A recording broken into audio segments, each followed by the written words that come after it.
The Kremlin said on Monday a purported recording of German military discussions showed Germany's armed forces are discussing plans to launch strikes on Russian territory and questioned whether Chancellor Olaf Scholz was in control of the situation.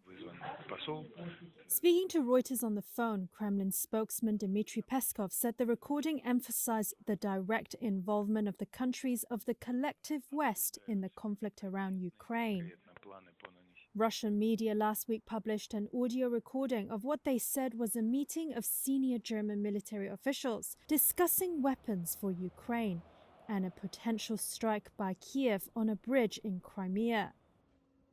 Germany has said it is investigating what it called an apparent act of eavesdropping by Russia.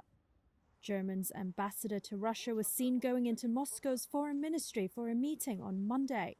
The envoy, Alexander Graf Lambsdorff, left without speaking to reporters.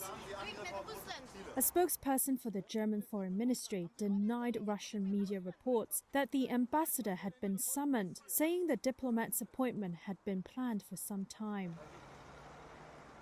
German Defense Minister Boris Pistorius told reporters on Sunday that the interception and publication of recording has been part of an information war that Russian President Vladimir Putin is waging. It is a hybrid attack aimed at disinformation. It's about division. It's about undermining our unity. And accordingly, we should react to it with particular prudence, but no less determinedly.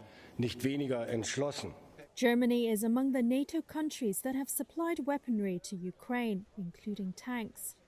Russia accuses what it calls the collective West of using Ukraine to wage a proxy war against it. NATO says it is helping Kiev to defend itself against a war of aggression.